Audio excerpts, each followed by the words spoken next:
अस्सलाम वालेकुम या अली मदद। एक नया दिन, एक नई सुबह और एक नया अज़म और नई ज़ियारतें ये करने निकले हैं और बल्कि निकल रहे हैं।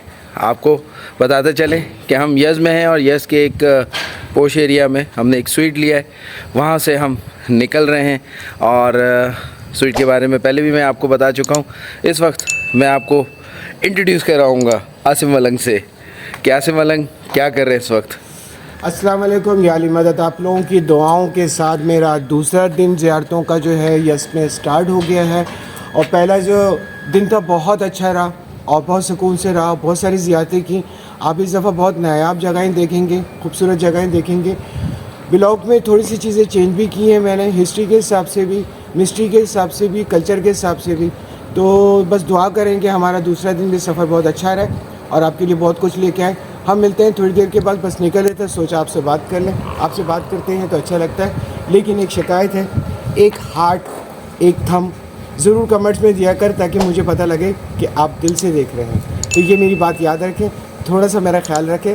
दोनों तरफ से मोहब्बत होगी तो बहुत ज़्यादा अच्छा लगेगा। मैं आपका दोस्त आसिम मलंग। तो ये हमारी गाड़ी है सामने और इसमें हम ट्रैवल कर रहे हैं।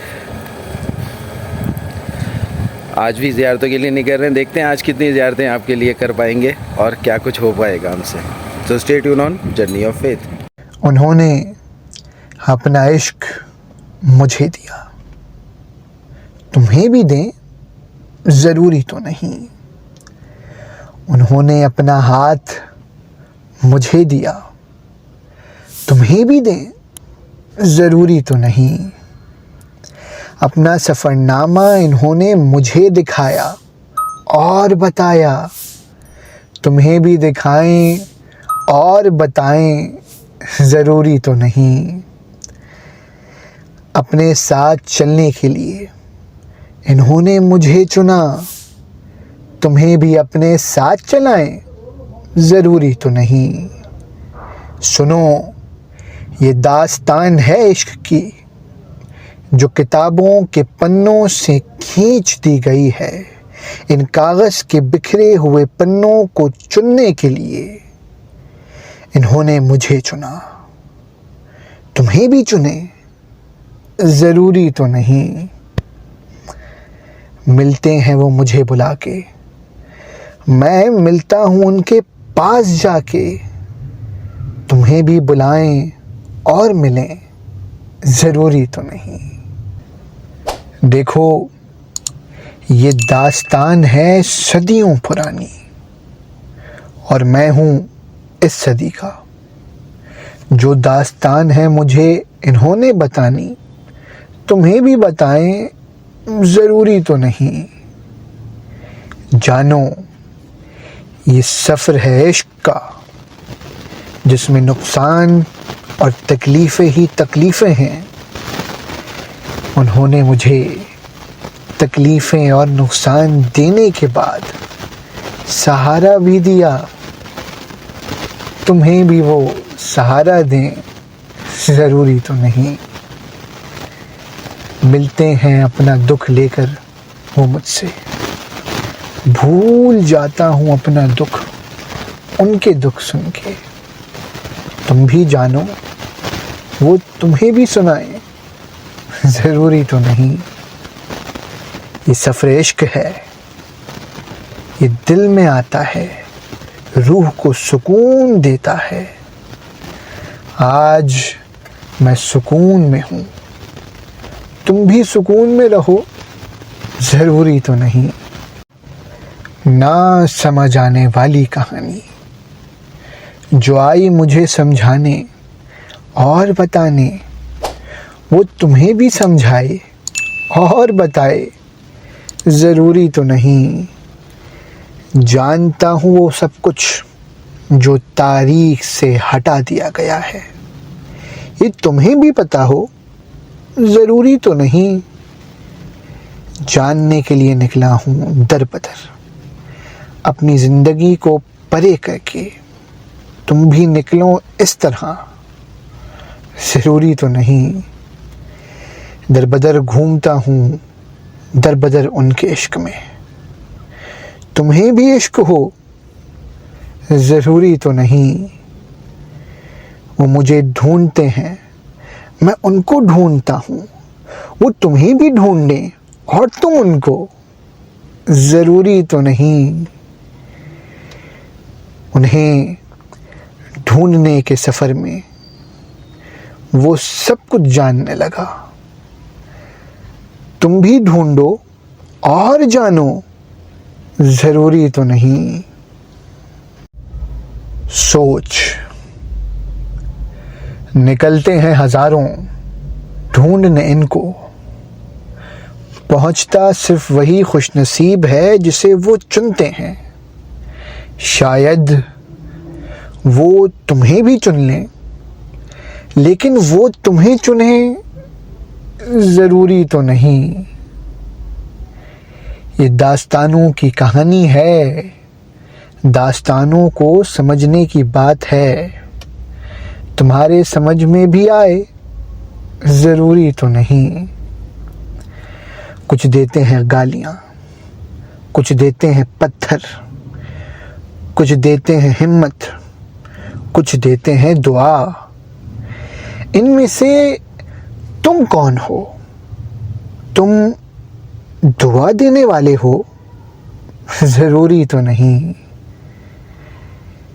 ये सौदा इश्क का सौदा है, नुकसान ही नुकसान पसंद है मुझे।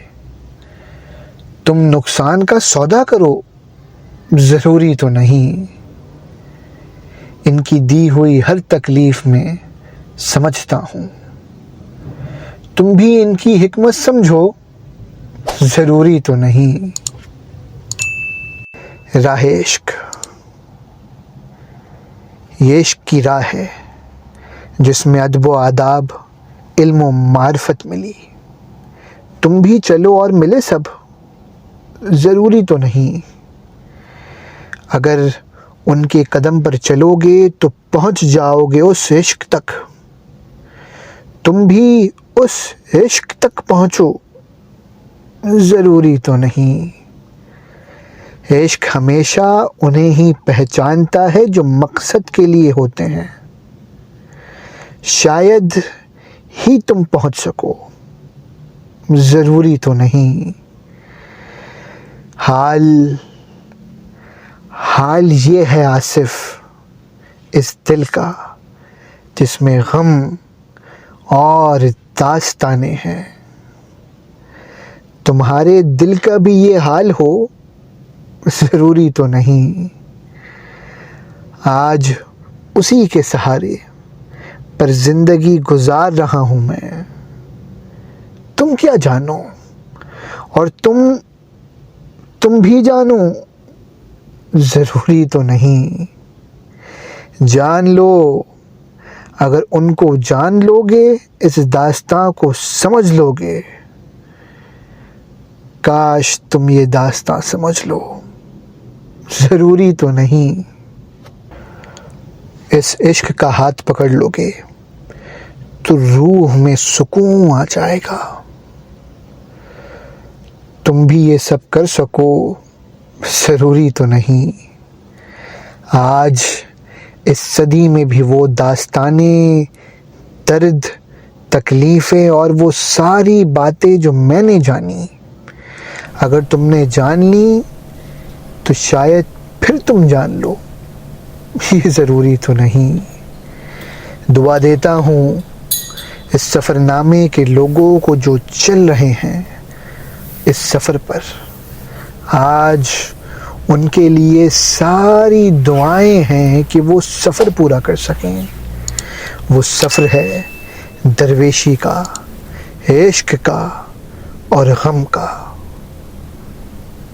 तुम सब समझ भी सको, ज़रूरी तो नहीं। महबूद या महबद इस वक्त हूँ और आज मैं दोबारा इस ज़ियारत को एक्सप्लोर करने आया हूँ। कुछ और आपके लिए इनकी हयात ज़िंदगी से कुछ मालूमात लेके दोबारा हाज़िर हुआ हूँ। मेन महबद में जैसे ही आप दाखिल होंगे और थोड़ा सा अंदर आएंगे आपको ये ज़ियारत मिलेगी।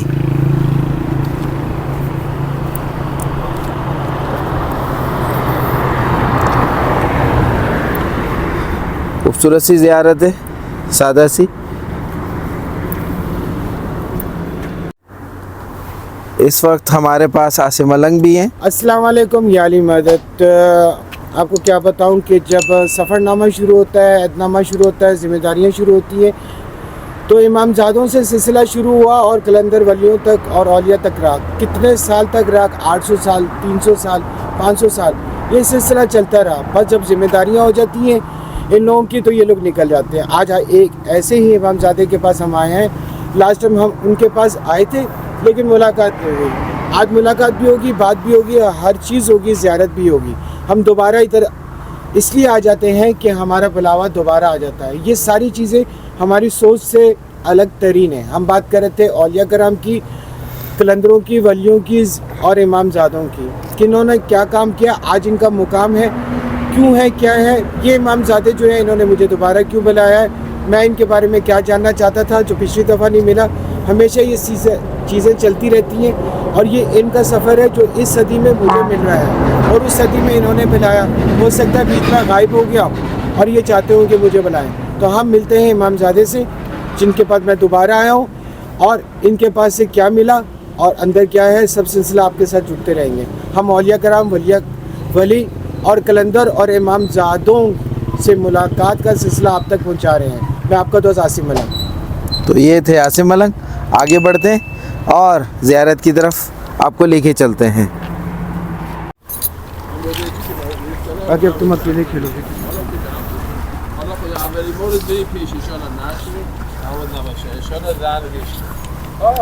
वही खूबसूरत दरख्त, बैठने का बेहतरीन निज़ाम और लोग हल्की फुल्की धूप सेकते हुए। यहाँ के जो मज़ारात हैं उनकी यही ख़ासियत मुझे पसंद है कि यहाँ के लोग भी जो है वो मज़ारात के साथ जो है कनेक्शन में रहते हैं और जैसे हमारे पाकिस्तान में जो हिसाब चलता है उससे बहुत मुख्तलिफ यहाँ का कल्चर है। हमारे कल्चर में आपको ज़्यादा हिंदू टच नज़र आता है और यहाँ का प्योर दूसरी तरीके से इस्लामिक कल्चर नज़र आता है।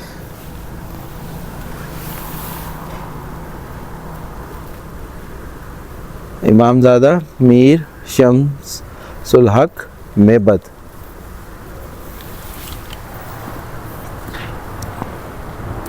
लास्ट टाइम कुछ चावल पड़े हैं परिंदों के लिए और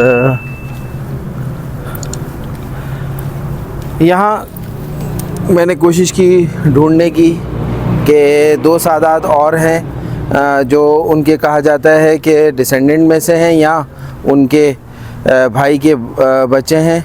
उनकी दोनों की कब्र मुबारक जो है वो कोशिश की है कि वो मिल जाए, वो मिल नहीं सकी है और ढूंढ रहे हैं अभी। इसके साथ साथ ये जो मज़ार की बुनियाद रखी वो काजर पीरियड में थी और फ़र्स्ट टाइम जो है इस मज़ार को बनाया गया काजर पीरियड के दौर में। लास्ट टाइम मैं आपको ज़ियारत अंदर से नहीं करवा सका था। आज हम पहले ज़ियारत करते हैं, उसके बाद इनकी इन्फॉर्मेशन शेयर करेंगे।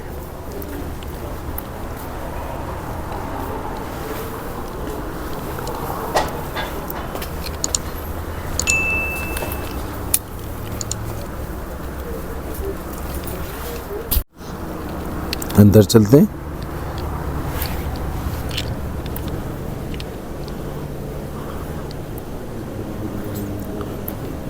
सदका वगैरह देने के लिए यानी कि डोनेशन के लिए यहाँ पे मशीन भी रखी हुई है, बाकायदा लिखा हुआ है कि आप जो डोनेट करेंगे कहाँ है। ये खूबसूरत सा अंदर अहाता जिसमें आपको कुरान और दूसरी चीज़ें भी नज़र आएंगी, इनसे रिलेटेड मालूमात। और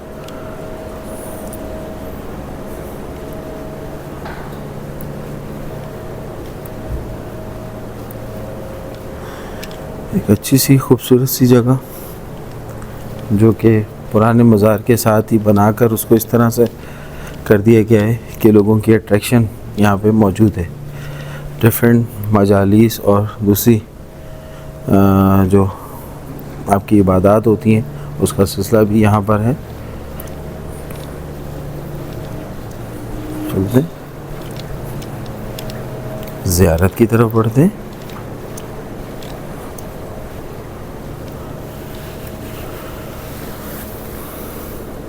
ये नई इमारत और पुरानी इमारत को मिक्स करके बनाए गए और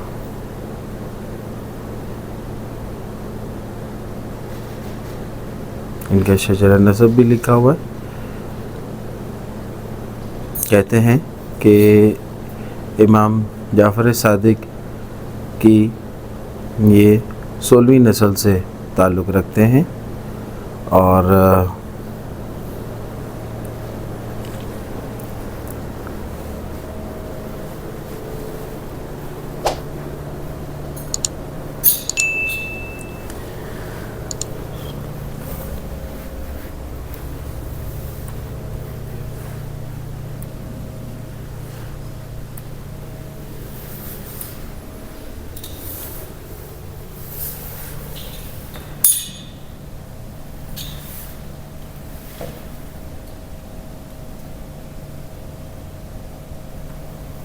ज़ियारत करते हैं।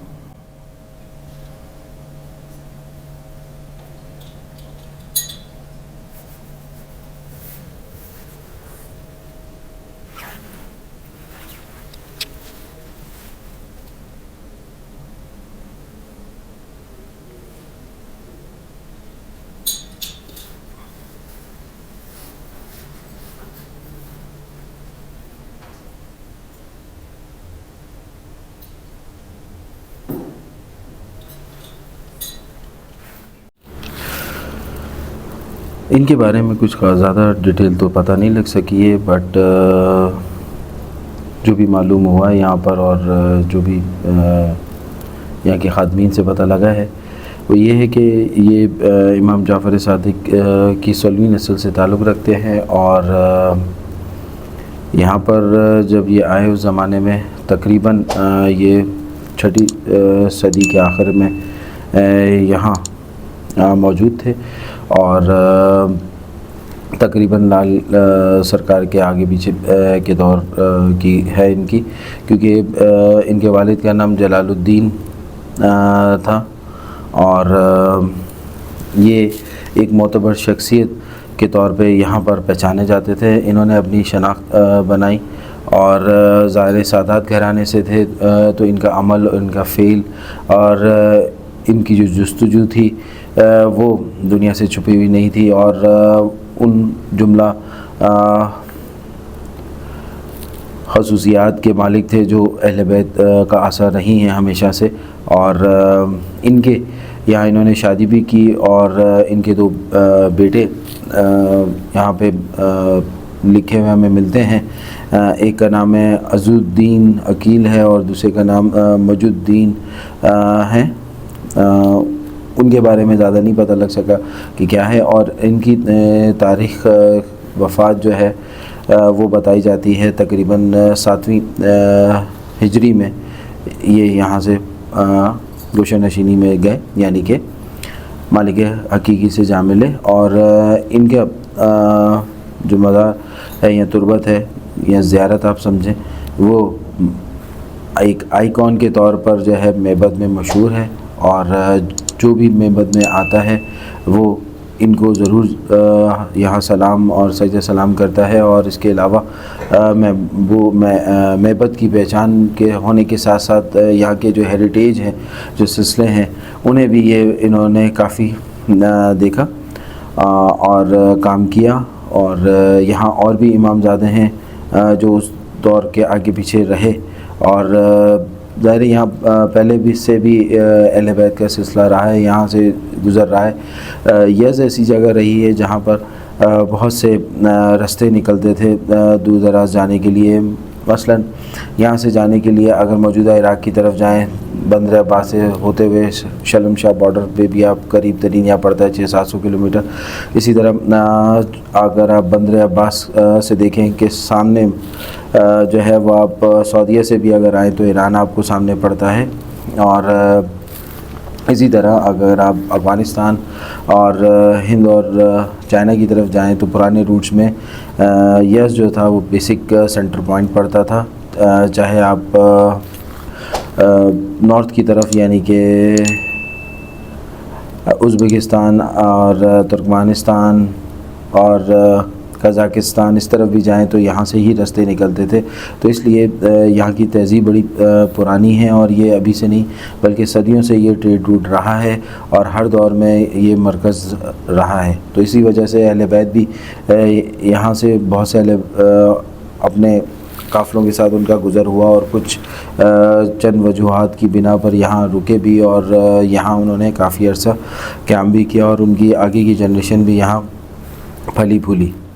ये ज़ियारत वाकई यहाँ आएँ तो आपको पता लगता है इनकी वर्थ क्या है और इन्होंने किस तरह का अपने दौर में यहाँ पे टाइम गुजारा। कहते हैं कि कुछ लोग कुछ ऐसा करके जाते हैं जो कब्र की शक्ल में लोगों के दरमियान में रहते हैं और कुछ लोग ऐसा करके जाते हैं जो उनकी ज़िंदगियों में काम करते रहते हैं यानी कि हमेशा ज़िंदा रहते हैं। और कुछ ऐसे होते हैं जो अपना नाम उस रब्बे जहाँ के वहाँ लिखवा देते हैं जो हमेशा के लिए अमर हो जाते हैं और लोगों के लिए मशले राह के तौर पर उनके दरमियान में, उनके इर्द गिर्द और उनकी ज़िंदगियों में शामिल हाल रहते हैं।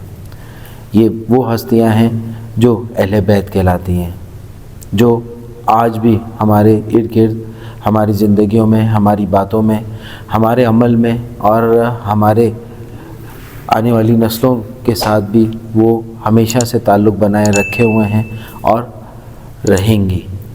जितना हम इन्हें जानेंगे, जितना हम इन्हें पहचानेंगे और जितना इनके किए हुए काम पर चलने की कोशिश करेंगे तो ऑटोमेटिकली हम उस रास्ते पे चल पड़ेंगे जहाँ पर फलाह भी है, जहाँ पे सुकून भी है, जहाँ पे एक हिम्मत, ताकत और ज़िंदगी का मकसद और हयात का मकसद भी मिलता है।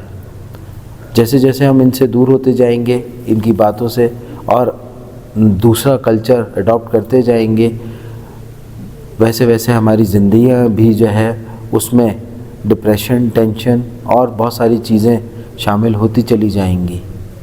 तो ये वो दर हैं जहाँ पे रूह तो सुकून में आती है, जिस्म भी सुकून में आ जाता है। और जब आप इनको जानने के लिए निकलते हैं तो ये दोनों हाथों से आपको वेलकम भी करते हैं। खुदा ने अहले बैत को इस ज़मीन के लिए एक ऐसा मुकाम ज़मीन पे इन्हें दिया कि लोगों के लिए राह मिशल के तौर पर जो है इन्हें रखा। हम इन्हें सिर्फ़ अहले बैत या हजूर का ख़ानदान या हज़रत अली का ख़ानदान के तौर पे इनको लेते हैं और हम बहुत सारे शायरों को, बहुत सारे राइटर्स को, ऑथर्स को और मार्को पोलो और इस तरह बहुत सारे जंगजुओं को तो हम जानते हैं उनकी हिस्ट्रियों के बारे में और एग्ज़ाम भी देते हैं और हमें डिग्रियां भी मिलती हैं, मगर हम उस तरफ नहीं झांकते जहां हमें जाना चाहिए और जहां पर हमारी ज़िंदगी का मकसद हमें मिल सकता है।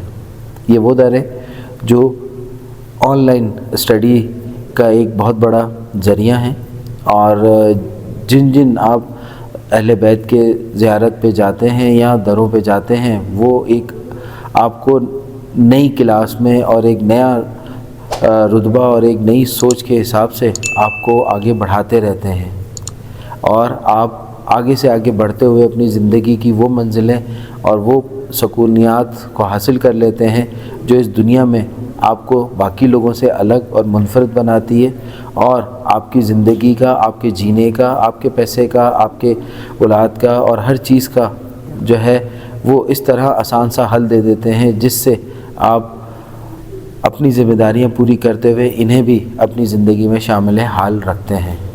तो यहाँ तक के लिए मेरी मालूमात अच्छी लगी हो तो लाइक और शेयर ज़रूर करिएगा, और इन दरों पे जब भी आप आएँ तो ज़रूर इन्हें अपनी ज़िंदगी में शामिल हाल करें, ताकि आप फलाह पा सकें, सुकून पा सकें और बहुत सारी और भी चीज़ों में आगे बढ़ सकें।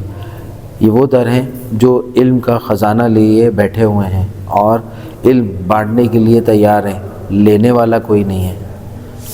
तो इसी के साथ मैं एक क्वेश्चन मार्क छोड़ के जाता हूँ कि क्या आपने इन दरों से मांगा या इन दरों से सीखा?